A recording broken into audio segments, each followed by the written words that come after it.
Hello everyone, आज हम बात करेंगे सीटेट के पीवाईक्यू के बारे में। चलिए स्टार्ट। आज हम चाइल्ड डेवलपमेंट एंड पेडागोजी बाल विकास और शिक्षा शास्त्र की बात करेंगे। इसमें हमारा फर्स्ट है कि हमें कुल 30 प्रश्न दिए जाते हैं और सभी प्रश्न अनिवार्य हैं। इसमें फर्स्ट क्वेश्चन है कि निम्न में से कौन सा कथन विकास के बारे में सत्य नहीं है, यानी कि इन चारों में से क्या कथन ऐसा है जो विकास यानी कि डेवलपमेंट के बारे में बिल्कुल गलत है।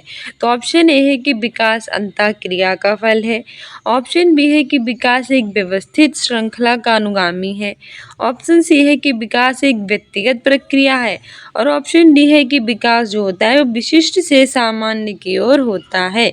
सही आंसर हो जाएगा ऑप्शन डी कि विकास विशिष्ट से सामान्य की ओर होता है। ये गलत है। क्यों? क्योंकि जो विकास यानी कि जो डेवलपमेंट होता है ये विशिष्ट से सामान्य नहीं बल्कि सामान्य से विशिष्ट की ओर होता है। और हमसे पूछा था गलत, इसीलिए गलत ये वाला है, इसीलिए सही हो जाएगा। जबकि विकास अंतःक्रिया का फल है, बिल्कुल सही है। डेवलपमेंट की बात की जाए तो डेवलपमेंट अंतःक्रिया का फल है। इसके अतिरिक्त एक व्यवस्थित श्रृंखला का ये अनुगामी भी है और एक व्यक्तिगत प्रक्रिया है। कैसी प्रोसेस है? व्यक्तिगत। लेकिन विकास की विशेषताएं इस तरह से कुछ होती हैं, याद रखना कि विकास जो होता है वो सामान्य से विशिष्ट की ओर होता है, ना कि विशिष्ट से सामान्य की ओर। पहले जनरल होता है फिर स्पेसिफिक होता है। ये अंतःक्रिया का फल होता है, व्यवस्थित श्रृंखला का अनुगामी होता है, व्यक्तिगत प्रोसेस होती है और गुणात्मक और मात्रात्मक होता है। कैसा होता है? गुणात्मक और मात्रात्मक। ये सारी विशेषताएं याद रखना। नेक्स्ट है कि बालकों की सोच जो है वो अमूर्तता की अपेक्षा जो मूर्त अनुभव और प्रत्यय होते हैं उनसे होती है। ये अवस्था है। ऑप्शन ए है 7 से 12 वर्ष, ऑप्शन बी है 12 से वयस्क तक, ऑप्शन सी है 2 से 7 वर्ष और ऑप्शन डी है जन्म से 2 वर्ष। तो बताइए, बालकों की सोच की बात की जाए तो वो अमूर्तता की अपेक्षा मूर्त अनुभव और प्रत्यय से होती है। तो यह अवस्था है। सही आंसर हो जाएगा हमारा ऑप्शन सी 7 से 12 वर्ष। ठीक है। क्योंकि जीन पियाजे की बात करें तो इन्होंने 4 प्रकार की अवस्थाएं दी थी। पहली दी थी संवेदीगामक अवस्था जो 0 से 2 वर्ष तक थी, यानी कि जन्म से 2 वर्ष तक। दूसरी थी हमारी प्रोसंक्रियात्मक अवस्था जो 2 से 7 वर्ष तक थी। तीसरी थी मूर्त संक्रियात्मक अवस्था जो थी 7 से 12 वर्ष तक। और चौथी थी अमूर्त संक्रियात्मक अवस्था जो 12 से लेकर वयस्क तक थी। तो इसने हमसे पूछा भी था कि अमूर्तता की अपेक्षा मूर्त अनुभव। ठीक है, तो मूर्त अनुभव कहाँ से थे? 7 से 12 वर्ष तक, इनकी तीसरी अवस्था में थे जीन पियाजे थे।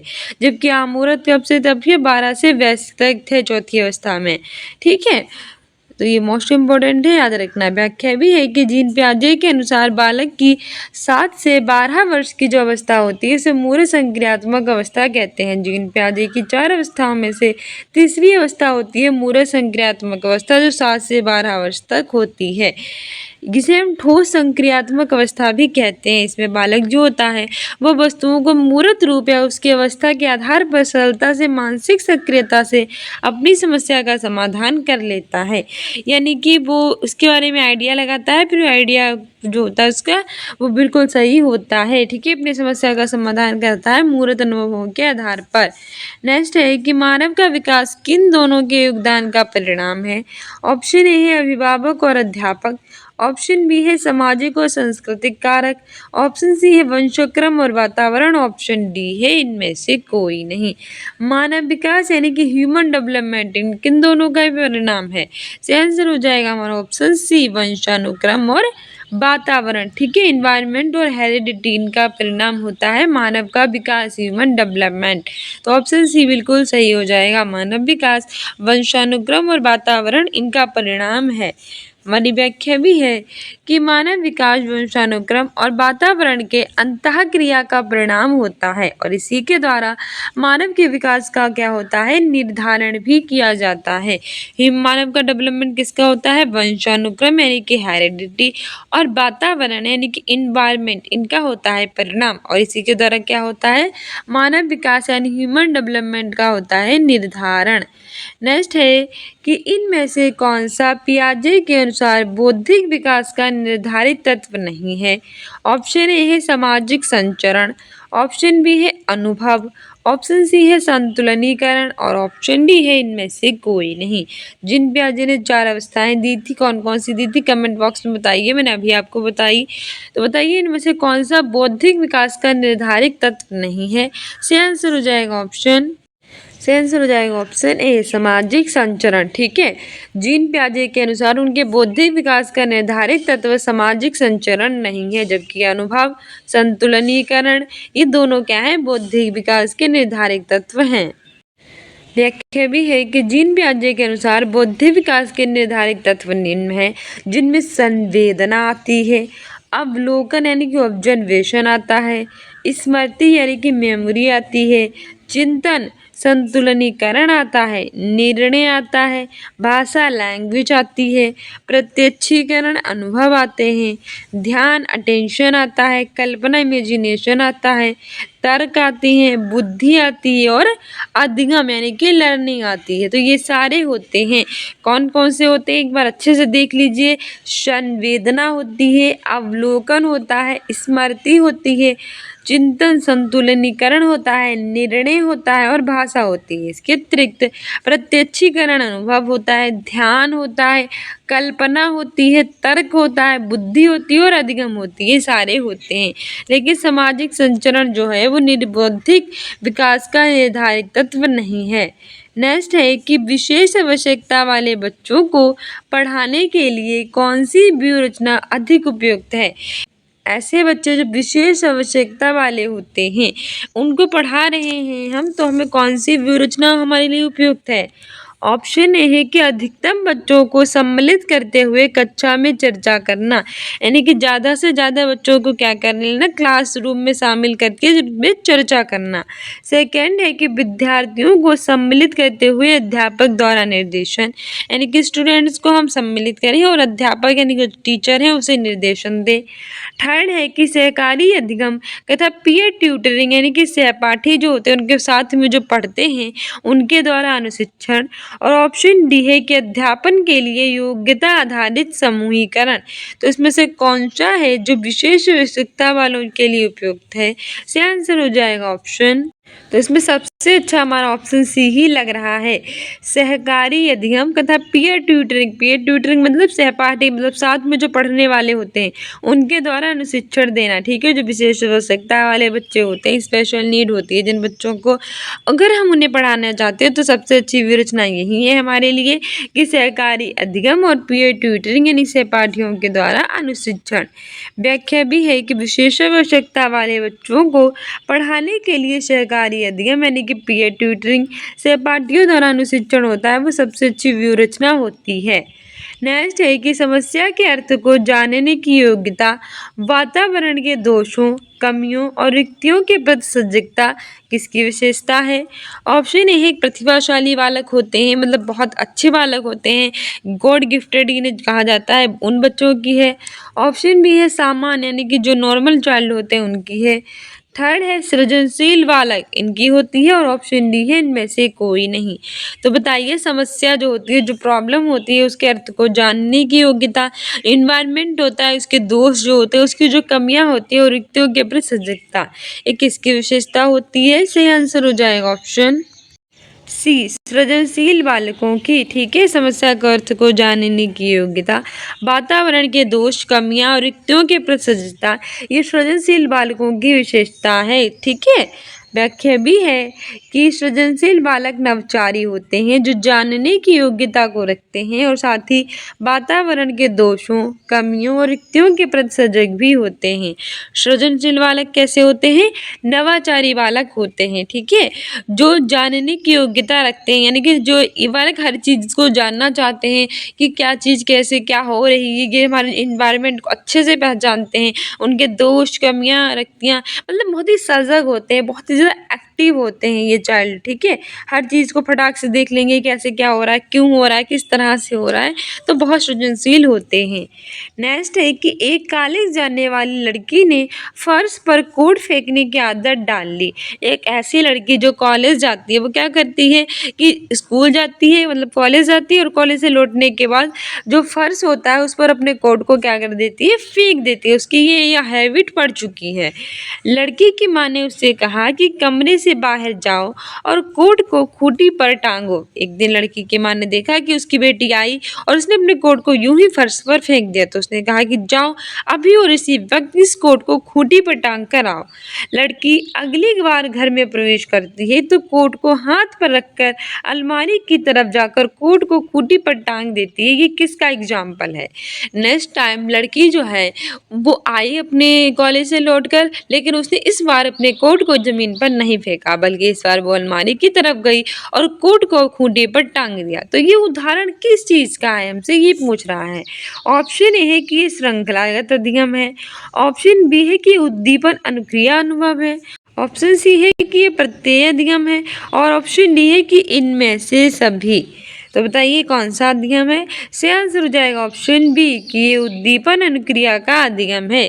ठीक है, कॉलेज जाने वाली लड़की अपने कोट को हमेशा फेंकती थी जमीन पर, लेकिन बार उसकी माँ ने डांट कर कहा कि अभी इसे अलमारी में टांगो। तो नेक्स्ट टाइम से लड़की के दिमाग में वही चीजें बैठ गई कि तो नेक्स्ट टाइम जब बच्ची आई तो उसके दिमाग में रहा कि अगर मैं फिर से कोट को जमीन पर फेंक दूंगी तो माँ डांटेगी और कोट को खूंटी पर टांगने के लिए कहेंगी। तो इससे अच्छा कि मैं इस माँ की हल्ला ना सुनूं और जाके कोट को खूंटी पर ही टांग दो। तो उसकी वो हैबिट पे इस तरह से पड़ गई। तो ये उद्दीपक अनुक्रिया अधिगम का उदाहरण है। व्याख्या भी है कि प्रश्नागत उदाहरण उद्दीपन अनुक्रिया अधिगम का है। ए प्रयास और त्रुटि का सिद्धांत यानी कि ट्रायल एंड एरर भी कहते हैं, जो कि ट्रायल और एरर किसने दिया था? थॉर्नडाइक ने दिया था। थॉर्नडाइक ने बिल्ली पर प्रयोग किया था। ठीक है, इसकी हैबिट पड़ गई थी जमीन पर फेंकने की, पर माँ की डांट के बाद वो उस चीज की हैबिट पड़ गई उसे खूंटी पर टांगने की। ठीक है, नेक्स्ट है कि बाहरी अभिप्रेरणा में समावेशित किया जाएगा। ऑप्शन ए है प्रशंसा और दोषारोपण, ऑप्शन बी है प्रतिद्वंदिता, ऑप्शन सी है पुरस्कार और दंड, ऑप्शन डी है परिणाम का ज्ञान। ऑप्शन ए है कि फर्स्ट और थर्ड सही है, ऑप्शन बी है फर्स्ट सेकंड और थर्ड सही है, ऑप्शन सी है केवल थर्ड सेकंड सही है, ऑप्शन डी है इनमें से सभी ऑप्शन सही हैं। तो हमसे पूछ रहा है बाहरी अभिप्रेरणा का उदाहरण। अभिप्रेरणा यानी मोटिवेशन दो प्रकार की होती है, एक होती है आंतरिक इनर मोटिवेशन जो हमें आंतरिक रूप से मिलती है, और दूसरी होती है बाहरी अभिप्रेरणा। ठीक है, ये हमें बाहरी रूप से मिलती है। तो इसमें से कौन सी है? देखो, प्रशंसा और पुरस्कार ये तो हमारे प्रशंसा और दोषारोपण ये बिल्कुल बाहरी होती है। बाहर से हमारी जो होता है वो हमें बड़ी प्रशंसा की जाती है कि शाबाश बेटा तुमने बहुत अच्छा किया। दोषारोपण भी बाहरी किया जाता है कि बहुत गलत किया है तुमने। साथ ही हमारा पुरस्कार भी हमें बाहरी रूप से दिया जाता है और दंड भी हमें बाहरी रूप से ही मिलता है, दूसरे ही देते हैं। प्रतिद्वंदिता हमारी दूसरों के प्रति होती है और परिणाम का ज्ञान भी हमें बाहरी रूप से ही होता है। ये सारी बाहरी प्रेरणा के ही उदाहरण है, याद रखना। ठीक है, किसी व्यक्ति को कार्य करने के लिए किसी बाहरी स्रोत में दिया गया प्रेरणा बाहरी प्रेरणा कहलाता है। बाहरी प्रेरणा के कई उदाहरण जैसे प्रशंसा करना, प्रतिद्वंदिता होना, पुरस्कार और दंड और परिणाम का ज्ञान होना। ठीक है, नेक्स्ट है कि जिस प्रक्रिया में व्यक्ति दूसरों के व्यवहार को देखकर सीखता है ना कि प्रत्यक्ष अनुभव से, उसे हम क्या कहते हैं? ऑप्शन ए है सामाजिक अधिगम, ऑप्शन बी है अनुबंधन, ऑप्शन सी है प्रायोगिक अधिगम, ऑप्शन डी है आकस्मिक अधिगम। यानी कि एक ऐसी प्रोसेस जिसमें व्यक्ति जो होता है वो दूसरा जैसा व्यवहार कर रहा होता है बिल्कुल वैसा ही सीखता है, ना कि उसके अपने प्रत्यक्ष अधिगम से। ठीक है, प्रत्यक्ष जो अनुभव होते हैं उससे ना सीखकर वो दूसरों के व्यवहार को सीखता है, उसे हम सामाजिक अधिगम कहते हैं। ठीक है, सोशल लर्निंग कहते हैं। ऑप्शन ए बिल्कुल सही हो जाएगा। व्याख्या भी है कि समाज से व्यक्ति जो होता है बहुत ज़्यादा प्रभावित होता है। समाज में होने वाले जो कार्य और व्यवहार हैं उनसे व्यक्ति को उसी के अनुरूप कार्य और व्यवहार का अनुसरण करना होता है, और इसे ही हम सामाजिक अध्ययन कहते हैं। होता क्या है कि समाज से व्यक्ति बहुत ज़्यादा इफेक्टेड होता है, और जो भी कार्य और व्यवहार जो होता है वो व्यक्ति के अनुरूप कार्य और व्यवहार का भी अनुसरण करने लगता है। यानी जैसा व्यक्ति ने किया है बिल्कुल वैसा ही करने लगता है, तो उसे ही हम सामाजिक अधिगम कहते हैं, जो समाज के द्वारा सीखी जाती है। नेक्स्ट है कि अधिगम नियोग्य के लक्षण है। अधिगम नियोग्य के कौन कौन से लक्षण होते हैं? ऑप्शन ए है भागने की प्रवृत्ति होना, ऑप्शन बी है अशांत, ऊर्जावान और विध्वंसक होना, ऑप्शन सी है अवधान संबंधी बाधा विकार, और ऑप्शन डी है अभिप्रेरणा यानी मोटिवेशन का अभाव, लैक ऑफ मोटिवेशन। तो बताइए अधिगम नियोग के क्या लक्षण होते हैं? इसका आंसर हो जाएगा ऑप्शन सी अवधान संबंधी बाधा विकार। अधिगम नियोग के लक्षण होते हैं अवधान संबंधी बाधा विकार जो होता है वही अधिगम नियोग के लक्षण है। व्याख्या भी है कि अधिगम नियोग्यता लक्षण जो है वो बाधा विकार है जिसके कारण अधिगम श्रृंखला जैसी नहीं हो पाती है, पूर्ण नहीं हो पाती है। ठीक है, अधिगम नियोग्य के लक्षण बाधा विकार होते हैं। बाधा विकार के कारण ही हमारी अधिगम पूरी तरह से संपन्न नहीं हो पाता है अच्छे से। नेक्स्ट है कि अधिगम यानी कि लर्निंग को प्रभावित करने वाले व्यक्तिगत यानी पर्सनल फैक्टर कौन कौन से हैं।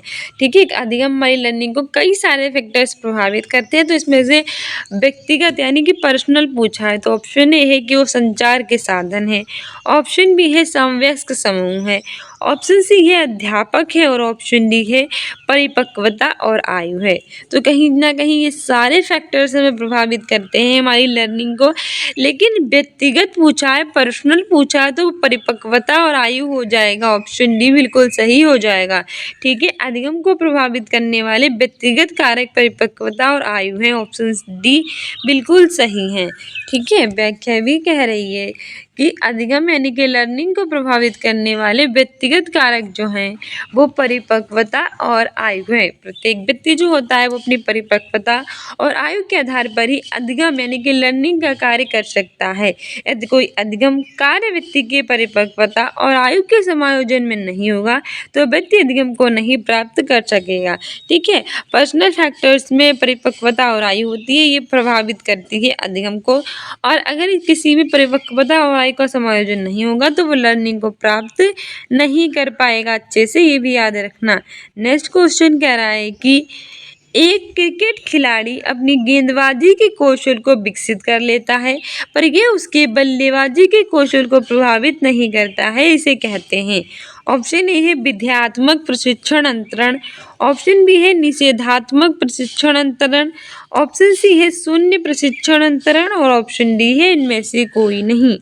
तो एक क्रिकेट खिलाड़ी है वो क्या करता है अपनी गेंदबाजी के कौशल को तो विकसित कर लेता है पर गेंदबाजी का कौशल विकसित करने से उसके जो बल्लेबाजी का कौशल है वो बिल्कुल भी प्रभावित नहीं होता, तो इसे हम कहते हैं ऑप्शन सी शून्य प्रशिक्षण अंतरण। अगर एक हमारे कौशल का विकास दूसरे कौशल पर बिल्कुल नहीं पड़ा तो उसे हम कहेंगे शून्य प्रशिक्षण अंतरण। व्याख्या भी है कि किसी एक परिस्थिति में अर्जित ज्ञान, कौशल, आदत, विचार आदि का किसी अन्य परिस्थिति में उपयोग करना अधिगम अंतरण कहलाता है। ठीक है, अगर हमने किसी एक परिस्थिति में कोई भी ज्ञान अर्जित किया है, कोई भी कौशल और आदत विकसित की है तो वही हमने अन्य परिस्थिति में उसका उपयोग करा है तो वो कहलाता है अधिगम अंतरण। जब व्यक्ति का पूर्व अर्जित ज्ञान, अनुभव या प्रशिक्षण का प्रभाव नवीन ज्ञान को अर्जित करने की प्रक्रिया पर नहीं होता तो इसे हम शून्य अधिगम अंतरण कहते हैं। ठीक है, जैसे कि हमारा प्रश्न था कि क्रिकेट में खिलाड़ी ने गेंदबाजी के कौशल को तो विकसित कर लिया पर बल्लेबाजी को वो इफेक्ट नहीं कर रहा है तो उसे ही शून्य अधिगम अंतरण कहते हैं। ठीक है, अच्छा अधिगम अंतरण होता है क्या है, जब एक परिस्थिति में कोई ज्ञान अर्जित करते हैं, कौशल आदत विकसित करते हैं तो वो अन्य स्थिति में भी उपयोग की जाती है तो उसे हम कहते हैं अधिगम अंतरण। और वहीं जब ये अर्जित ज्ञान, अनुभव और प्रशिक्षण का प्रभाव नवीन ज्ञान को अर्जित करने की प्रक्रिया पर बिल्कुल प्रभाव नहीं डालता तो उसे हम शून्य अधिगम अंतरण कहेंगे। ठीक है, नेक्स्ट है कि निम्न में से कौन सा कथन किसी व्यक्ति की मानसिक स्वास्थ्य को उत्तम रूप से प्रदर्शित करता है। ऑप्शन ए है पूर्ण अभिव्यक्ति, संगतिकरण और सामान्य लक्ष्य की ओर निर्देशन, ऑप्शन बी है मानसिक विकारों का ना होना, ऑप्शन सी है व्यक्तित्व के विकारों से मुक्ति और ऑप्शन डी है इनमें से सभी। तो बताइए कि कौन सा कथन है इसमें से जो किसी व्यक्ति के मानसिक स्वास्थ्य को उत्तम रूप से प्रदर्शित करता है। इसका आंसर हो जाएगा ऑप्शन डी इनमें से सभी, यानी कि पूर्ण अभिव्यक्ति, संगतिकरण और सामान्य लक्ष्य की ओर निर्देशन। इसके अतिरिक्त जो मानसिक विकार है उनका ना होना और व्यक्तित्व के विकारों से मुक्ति, ये सभी जो होते हैं ये मानसिक स्वास्थ्य को उत्तम रूप से करते हैं प्रदर्शित। व्याख्या भी है कि पूर्ण अभिव्यक्ति, संगतिकरण और सामान्य लक्ष्य की ओर निर्देशन, मानसिक विकारों का ना होना, व्यक्तित्व के विकारों का ना होना, संवेगात्मक संतुलन, ये सभी व्यक्ति के मानसिक स्वास्थ्य को उत्तम रूप से प्रदर्शित प्रभावित करते हैं। नेक्स्ट है कि फ्रायड, पियाजे और अन्य मनोवैज्ञानिकों ने व्यक्तित्व विकास को विभिन्न अवस्थाओं के संदर्भ में व्याख्या की है, परंतु पियाजे ने, यानी कि जो फ्रायड हैं, पियाजे हैं और अन्य मनोवैज्ञानिक हैं, इन्होंने व्यक्तित्व के विकास की कई सारी अवस्थाओं के संदर्भ की क्या है, व्याख्या की है, लेकिन पियाजे के बारे में पूछ रहा है। ऑप्शन ए है कि कहा है कि विकास की अवस्थाएं हमारे वातावरण यानी इन्वायरमेंट से निर्धारित होती हैं। सेकेंड है कि कहा है कि शेष अवस्था के अनुभव ही अधिक प्रभावित करते हैं, बाकी अवस्थाओं के कैसे हैं, सीमित प्रभाव होते हैं। थर्ड है कि विभिन्न अवस्थाओं को समझने के लिए संज्ञानात्मक बदलाव के बारे में कहा, और ऑप्शन डी है इनमें से कोई नहीं। से आंसर हो जाएगा हमारा ऑप्शन सी कि विभिन्न अवस्थाओं को समझने के लिए संज्ञानात्मक बदलाव के बारे में कहा। ठीक है, फ्रायड, पियाजे और अन्य मनोवैज्ञानिकों ने व्यक्तित्व विकास की विभिन्न अवस्थाओं के संदर्भ में व्याख्या की, लेकिन जो पियाजे थे इन्होंने विभिन्न अवस्थाओं को समझने के लिए संज्ञानात्मक बदलाव के बारे में कहा था। व्याख्या भी है कि जीन पियाजे ने व्यक्ति की विभिन्न अवस्थाओं को समझने के लिए व्यक्ति के संज्ञानात्मक विकास की अवधारणा को विकसित किया। नेक्स्ट है कि गिलफोर्ड ने अपसारी चिंतन पद का प्रयोग किसके समान अर्थ में किया है।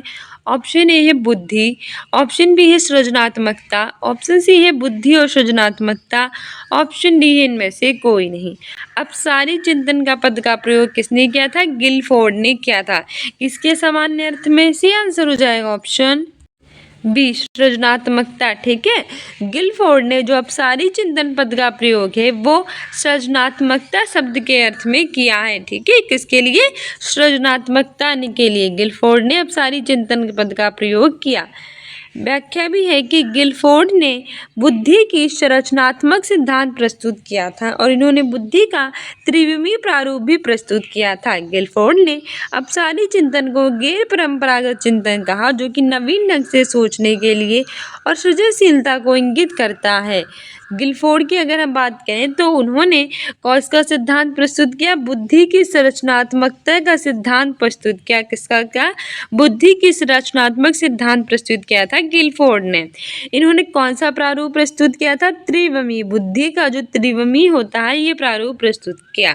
गिलफोर्ड ने अपसारी चिंतन को गैर परंपरागत चिंतन भी कहा था और जो नवीन ढंग से सोचने के लिए और सृजनशीलता को क्या करती है, सृजनशीलता को इंगित करती है। नेक्स्ट क्वेश्चन है कि इनमें से कौन सा कथन रुचि यानी कि इंटरेस्ट के बारे में सत्य नहीं है। ऑप्शन ए है कि रुचियां कैसी होती हैं, जन्मजात और अर्जित दोनों हो सकती हैं। सेकंड है कि रुचियां समय के अनुसार बदलती रहती हैं। थर्ड है कि रुचियां योग्यताओं और अक्षमताओं से संबंधित नहीं हैं। और फोर्थ है कि रुचियां व्यवहार में आकर्षण और विकर्षण से प्रतिबिंबित नहीं हैं। तो पूछा था हमसे इंटरेस्ट यानी कि रुचि के बारे में गलत कथन यानी कि सत्य नहीं है। तो ये तो बिल्कुल बात सही है कि रुचियाँ जन्मजात होती हैं, यानी कि जन्म लेते ही कुछ हमारे अंदर इंटरेस्ट आ जाते हैं, और अर्जित भी होती हैं, कुछ रुचियाँ हम समाज में आकर अर्जित करते हैं। ठीक है, तो ये बिल्कुल सही है। सेकेंड है समय के अनुसार बदलती रहती है, बिल्कुल सही है। आपने देखा होगा कि बचपन में आपका इंटरेस्ट कुछ चीज़ों में होगा, ठीक है, बड़े होते आपका कुछ चीज़ों में होगा। जैसे जैसे आप बड़े होते जाते हैं वैसे वैसे आपके इंटरेस्ट बढ़ते और घटते चले जाते हैं। आपने सुना भी होगा कि लोग कहते हैं कि अब मेरा इस चीज़ में इंटरेस्ट नहीं रह गया, यानी कि मेरी रुचियाँ, मेरा इंटरेस्ट चेंज हो गया। तो बदलती भी रहती हैं कि रुचियाँ योग्यताओं और अक्षमताओं से संबंधित नहीं होती।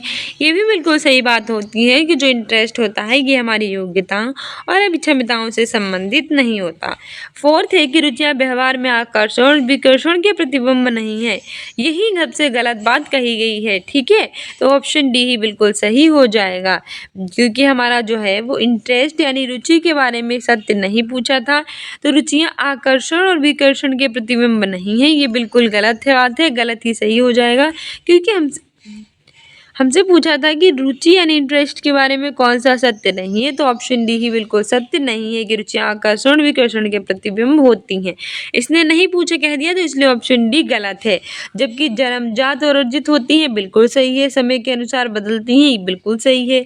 योग्यताओं और अभिक्षमताओं से संबंधित नहीं है, ये भी बिल्कुल सही है।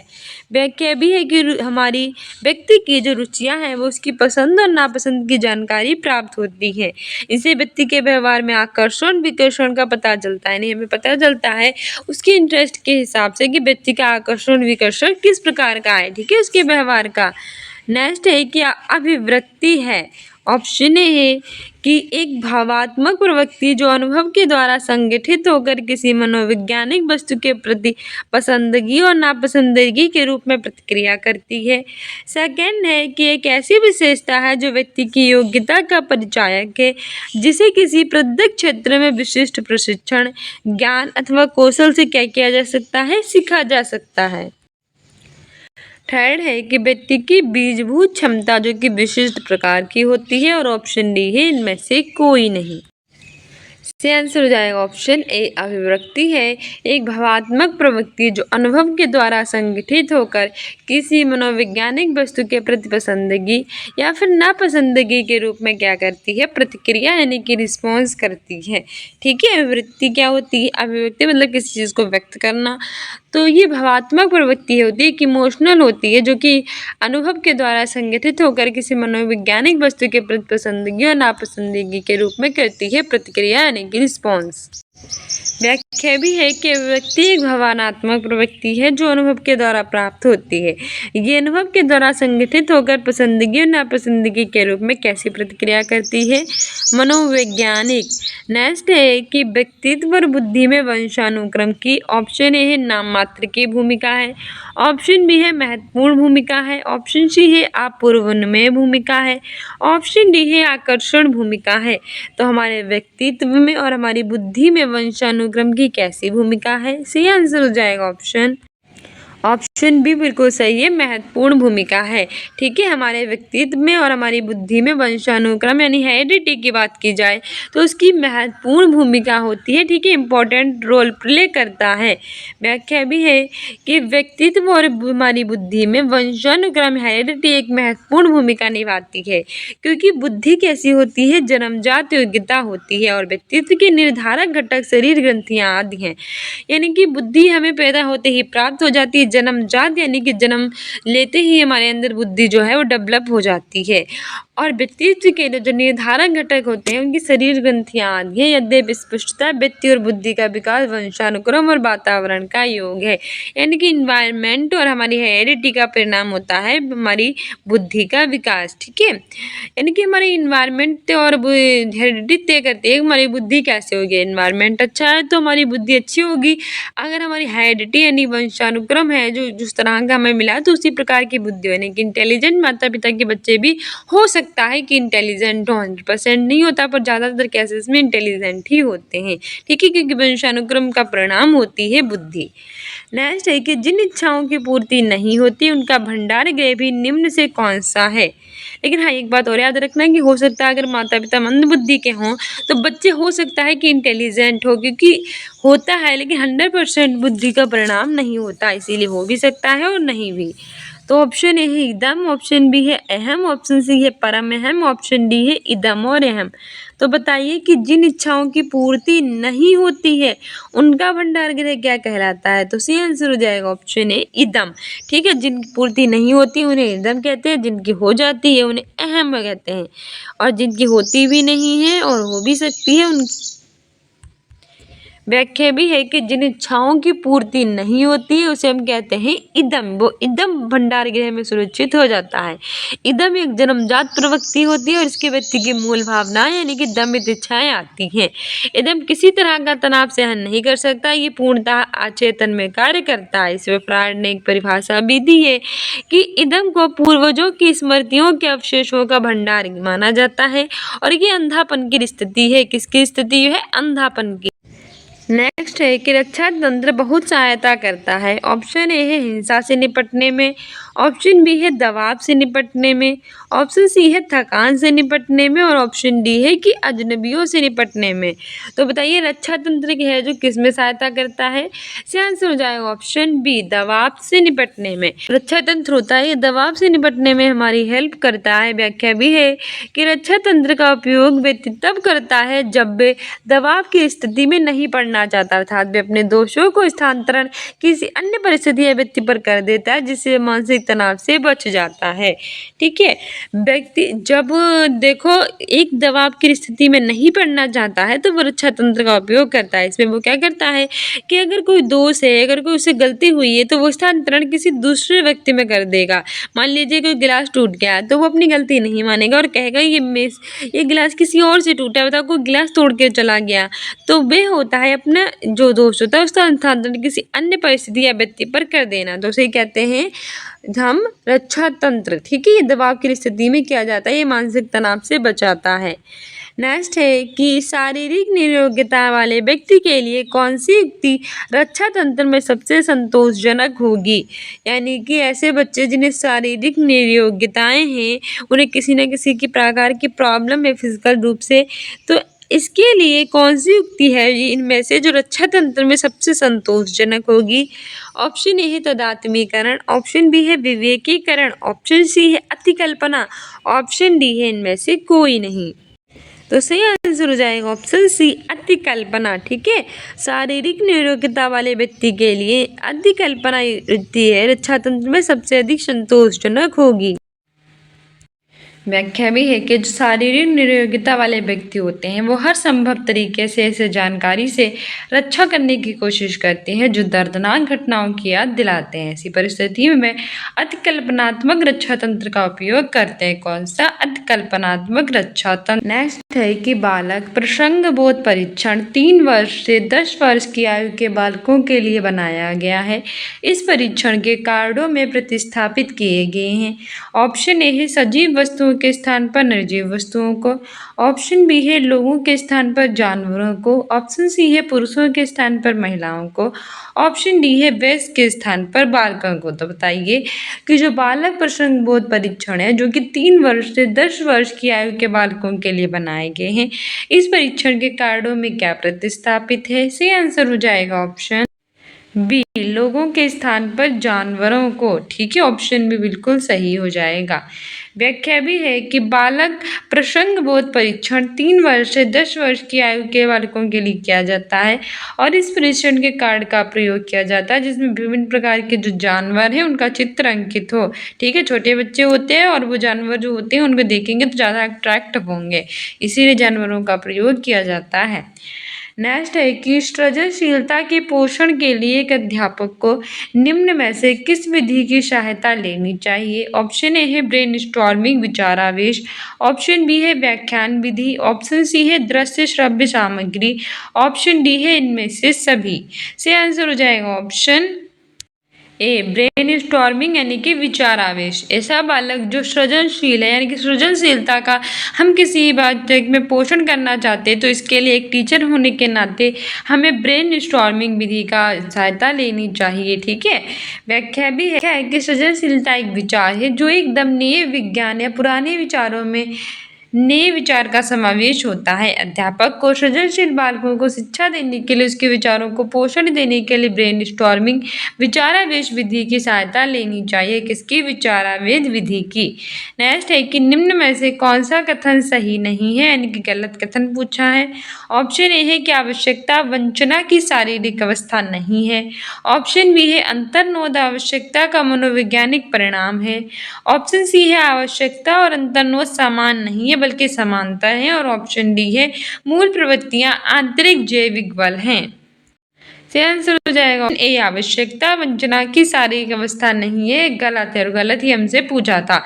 जबकि अंतर्नोद आवश्यकता का मनोवैज्ञानिक परिणाम है, बिल्कुल सही है। आवश्यकता और अंतर्नोद समान नहीं है बल्कि समांतर है, ये भी सही है। और मूल प्रवृत्तियां आंतरिक जैविक बल हैं, ये भी सही है। व्याख्या भी है कि प्रत्येक शारीरिक अवस्था की अलग अलग आवश्यकता होती है। प्रत्येक शारीरिक अवस्था के विशेष गुण अलग अलग होने के कारण आवश्यकताएं भी परिवर्तित होती हैं। बिना आवश्यकता की पूर्ति के शरीर का पोषण पूर्ण तरीके से नहीं किया सकता, इसीलिए विकल्प बिल्कुल सही है। नेक्स्ट है कि शिक्षा का अधिकार यानी कि राइट टू एजुकेशन अधिनियम 2009 में एक अध्यापक के लिए न्यूनतम कार्य घंटे प्रति सप्ताह कितने निर्धारित किए गए। ऑप्शन ए है 40 घंटे, ऑप्शन बी है 45 घंटे, ऑप्शन सी है 50 घंटे, ऑप्शन डी है 55 घंटे। आंसर हो जाएगा ऑप्शन बी 45 घंटे। शिक्षा का अधिकार अधिनियम 2009 यानी कि राइट टू एजुकेशन एक्ट 2009 जो था आया था और ये 1 अप्रैल 2010 से प्रभावी हुआ था, ये भी याद रखना। इसमें एक अध्यापक यानी कि एक टीचर के लिए न्यूनतम कार्य घंटे प्रति सप्ताह 45 घंटे निर्धारित किए गए, 45 आवर्स, ठीक है, 45 घंटे निर्धारित किए गए थे। व्याख्या भी है कि शिक्षा का अधिकार अधिनियम 2009 के अनुसार प्रत्येक अध्यापक को एक सप्ताह में न्यूनतम 45 घंटे शिक्षण कार्य निर्धारित किया गया था। साथ ही एक टीचर पे कम से कम 30 बच्चे हो सकते हैं और 2 टीचर पे 60 बच्चे हो सकते, ठीक है। नेक्स्ट क्वेश्चन है कि शिक्षा का अधिकार अधिनियम 2009 में एक अध्यापक को निम्न में से किस दायित्व को पूरा करना होगा। Right to education important topic है, बहुत ज़्यादा पूछा जाता है। तो राइट टू एजुकेशन एक्ट 2009 था जो 1 अप्रैल 2010 से प्रभावी हुआ था। इसमें ऑप्शन ए है कि विद्यालय में नियमित रूप से समय पर उपस्थित होना होगा, ऑप्शन बी है कि पाठ्यक्रम का संचालन पूरा करना होगा, ऑप्शन सी है कि संपूर्ण पाठ्यक्रम को निर्धारित समय पर पूरा करना होगा, ऑप्शन डी है इनमें से सभी। तो शिक्षा का अधिकार अधिनियम 2009 में एक अध्यापक को किस दायित्व को पूरा करना होगा, तो सारे दायित्व हैं अध्यापक के कि विद्यालय में यानी स्कूल में आप नियमित समय पर आएँ, जो आपका टाइमिंग है वही टाइमिंग पे आएँ, पाठ्यक्रम का संचालन पूरा करें और निर्धारित समय पर उसे पूरा करें। टीचर के सारे दायित्व हैं। व्याख्या है कि शिक्षा का अधिकार अधिनियम 2009 के अनुसार शिक्षक का दायित्व है कि विद्यालय में वे नियमित रूप से समय पर उपस्थित हों, अपने पाठ्यक्रम को पूरा करें, निर्धारित पाठ्यक्रम को निर्धारित समय में पूरा करें, बच्चों को मानसिक और शारीरिक दंड ना दें और अनुशासन को क्या करें, बनाए रखें, ठीक है। नेक्स्ट है कि राष्ट्रीय पाठ्यचर्या रूपरेखा 2005 में शांति शिक्षा को बढ़ावा देने के लिए कुछ क्रियाओं की अनुशंसा की गई है। पाठ्यक्रम रूपरेखा में किसे सूचीबद्ध किया गया है। ऑप्शन ए है कि महिलाओं के प्रति आदर और जिम्मेदारी का दृष्टिकोण विकसित करने के लिए कार्यक्रम आयोजित किए जाएं, ऑप्शन बी है कि नैतिक शिक्षा को पढ़ाया जाए, ऑप्शन सी है कि शांति शिक्षा को एक अलग विषय के रूप में पढ़ाया जाए और ऑप्शन डी है कि शांति शिक्षा को पाठ्यक्रम में सम्मिलित किया जाए। सही आंसर हो जाएगा ऑप्शन ए कि महिलाओं के प्रति आदर और जिम्मेदारी का दृष्टिकोण विकसित करने के लिए कार्यक्रम आयोजित किए जाएं, ठीक है। राष्ट्रीय पाठ्यक्रम रूपरेखा नेशनल करिकुलम फ्रेमवर्क 2005 के अनुसार शांति शिक्षा को अगर हमें बढ़ावा देने हैं, इसके लिए हमें महिलाओं के प्रति आदर और जिम्मेदारी का दृष्टिकोण विकसित करना चाहिए। साथ ही कई सारे ऐसे कार्यक्रम भी आयोजित करने चाहिए जो महिलाओं के लिए हों, यानी कि महिलाओं की जिम्मेदारी हमारी उनके प्रति क्या है, उनके प्रति हमारे क्या कर्तव्य उनको होने चाहिए, ठीक है। हमारे व्याख्या भी है कि राष्ट्रीय पाठ्यक्रम रूपरेखा 2005 में शांति शिक्षा को बढ़ावा देने के लिए निश्चित किया गया है कि प्रत्येक समय अंतराल में महिलाओं के प्रति आदर और जिम्मेदारी का दृष्टिकोण विकसित करने के लिए क्या किए जाए, कार्यक्रम आयोजित किए जाएं। नेक्स्ट है कि राष्ट्रीय पाठ्यचर्या की रूपरेखा नेशनल करिकुलम फ्रेमवर्क 2005 में बातचीत की गई है। ऑप्शन ए है कि ज्ञान का विकास किया जाए, शिक्षण के लिए सुव्यवस्थित पाठ्यक्रम निर्धारित किए जाएं, ऑप्शन बी है कि शैक्षिक केंद्र से विषय केंद्र होने पर, ऑप्शन सी है कि विद्यार्थी केंद्र से अध्यापक केंद्रित किया और ऑप्शन डी है इनमें से कोई नहीं। सही आंसर हो जाएगा ऑप्शन ए ज्ञान का विकास किया जाए और शिक्षण के लिए सुव्यवस्थित पाठ्यक्रम निर्धारित किया जाए, ठीक है। राष्ट्रीय पाठ्यचर्या की रूपरेखा 2005 में बातचीत की गई है कि अगर ज्ञान है बातचीत की गई है कि ज्ञान का विकास किया जाए, शिक्षण के लिए सुव्यवस्थित पाठ्यक्रम है वो निर्धारित किए जाए। व्याख्या भी है कि राष्ट्रीय पाठ्यचर्या रूपरेखा 2005 में कई बातें की गई, जैसे कि ज्ञान का विकास किया जाए, पाठ्यक्रम शिक्षण के लिए सुव्यवस्थित पाठ्यक्रम निर्धारित किया जाए और पाठ्यक्रम कैसा हो, सरल हो आदि। नेक्स्ट है कि क्रियात्मक अनुसंधान का उद्देश्य है। ऑप्शन ए है कि नवीन ज्ञान की खोज, ऑप्शन बी है शैक्षिक परिस्थितियों में व्यवहार विज्ञान का विकास, ऑप्शन सी है विद्यालय तथा कक्षा की शैक्षिक कार्यप्रणाली में सुधार लाना, ऑप्शन डी है इनमें से सभी। आंसर हो जाएगा ऑप्शन सी, क्रियात्मक अनुसंधान का उद्देश्य विद्यालय तथा कक्षा की शैक्षिक कार्यप्रणाली में क्या लाना, सुधार लाना। ठीक है, व्याख्या भी है कि क्रियात्मक अनुसंधान का मुख्य उद्देश्य विद्यालय का वातावरण सुधारना है और शिक्षा प्रणाली को सुगम और सुव्यवस्थित करने के लिए विकसित करना है। नेक्स्ट है कि राष्ट्रीय पाठ्यचर्या रूपरेखा 2005 के अंतर्गत जो है वो परीक्षा सुधारों में किस सुधार को समझाया गया है। ऑप्शन ए है खुली पुस्तक परीक्षा, ऑप्शन बी है सतत निरंतर और व्यापक मूल्यांकन, ऑप्शन सी है सामूहिक कार्य मूल्यांकन, ऑप्शन डी है इनमें से सभी। ऑप्शन बी सतत निरंतर और व्यापक मूल्यांकन। राष्ट्रीय पाठ्यचर्या रूपरेखा 2005 के अंतर्गत परीक्षा के सुधारों में सतत निरंतर और व्यापक मूल्यांकन के सुधार का क्या दिया गया है, सुझाव दिया गया है।